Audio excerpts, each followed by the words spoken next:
Komisi Pemilihan Umum telah menetapkan jadwal pemirsa 3 kandidat pasangan calon presiden dan wakil presiden masih terus bersaing merebut calon wakil presiden nomor urut 2. Kandidat bakal calon presiden dari Koalisi Perubahan Anies. Komisi Pemilihan Umum Republik Indonesia memastikan jadwal penyelenggaraan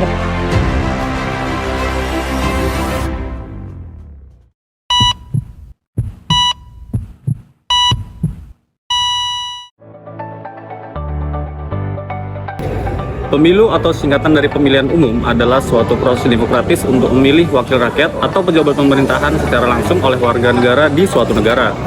Pemilihan umum ini merupakan mekanisme penting dalam sistem demokrasi kita atau demokrasi modern yang memungkinkan rakyat untuk berpartisipasi dalam menentukan pemimpin dan kebijakan negara.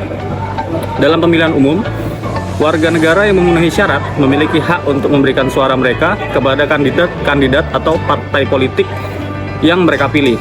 Hasil dari pemilu ini kemudian digunakan untuk menentukan siapa yang akan memegang jabatan politik baik di tingkat nasional, regional maupun di nasional.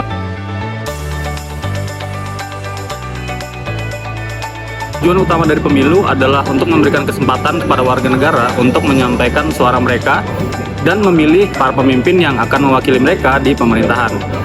Partisipasi politik masyarakat pada pemilihan umum juga sangat menentukan arah dan kemajuan dari suatu bangsa. Dari suatu pemilihan umum akan menciptakan sistem pemerintahan yang berdasarkan pada kehendak rakyat, menjaga prinsip-prinsip demokrasi, mendorong partisipasi politik warga negara, dan memastikan bahwa pemimpin yang terpilih mewakili kepentingan dan aspirasi masyarakat secara luas.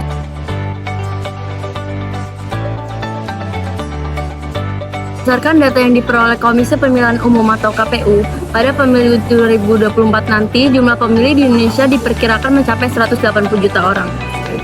Kelompok muda terutama Gen Z akan menjadi pemilih terbesar pada pemilu tersebut. Melihat besarnya pengaruh yang diberikan oleh generasi muda sebagai pemilih pemula, maka 5 tips ini akan membantu Gen Z agar bisa menjadi pemilih yang cerdas.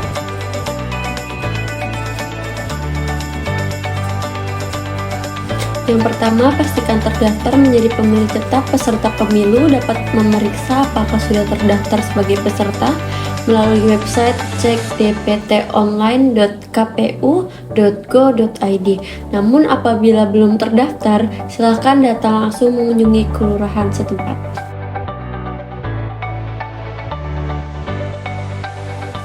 Mencari informasi dan rekam jejak para kandidat agar lebih mengenal siapa yang akan dipilih nantinya. Pemilih pemula diharapkan mencari informasi soal para kandidat sebaik-baiknya, baik calon presiden, wakil presiden, anggota legislatif, dan lainnya.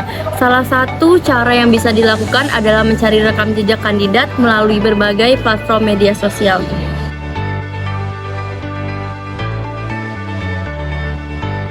Yang ketiga, mencari tahu syarat-syarat sebagai pemilih. Syarat untuk menjadi pemilih telah diatur dalam PKPU nomor 7 tahun 2022.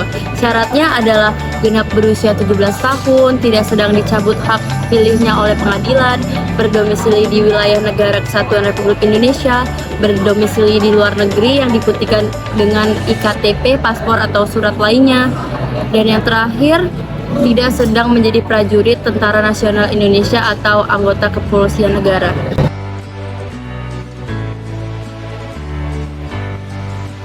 Yang keempat, aktif mengikuti perkembangan informasi pemilu 2024. Pemilih pemula dapat menemukan berbagai informasi pemilu 2024 melalui media sosial milik KPU, baik di website resmi, Instagram, Facebook, Twitter, dan YouTube.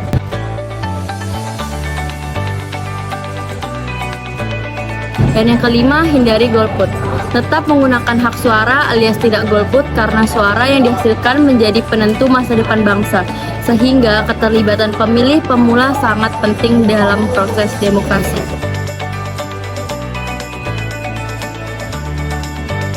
Pemilu serentak akan dilaksanakan pada Rabu 14 Februari 2024. Banyak sekali fenomena-fenomena menarik yang akan bisa kita lihat pada pemilu 2024 ini. Seperti pelanggaran sistem dalam pemilihan serentak. Penyelenggaraan pemilu dari tahun ke tahun pun tidak luput dari pelanggaran-pelanggaran pemilu yang dilakukan oleh oknum yang tidak bertanggung jawab. Salah satu permasalahan yang kerap kali timbul pada saat pemilu adalah adanya praktik money politik.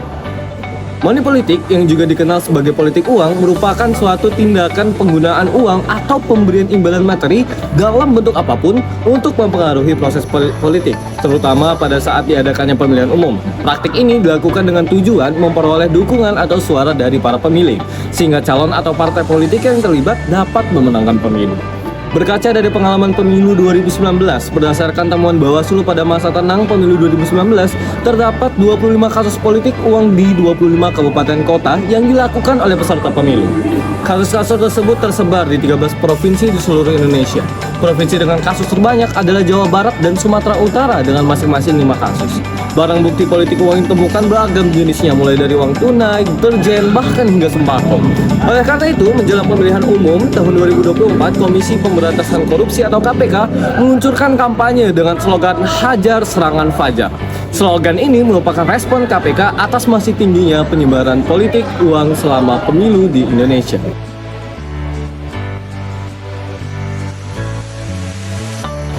Dalam menghadapi fenomena yang terjadi, salah satunya adalah politik uang, berikut adalah beberapa cara untuk melaporkan tindak pelanggaran pemilu tersebut kepada pihak yang berwajib.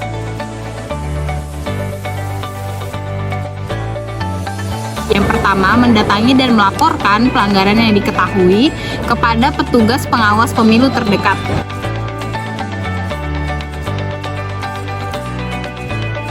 Yang kedua, mendatangi langsung tempat-tempat atau kantor Bawaslu di masing-masing daerah.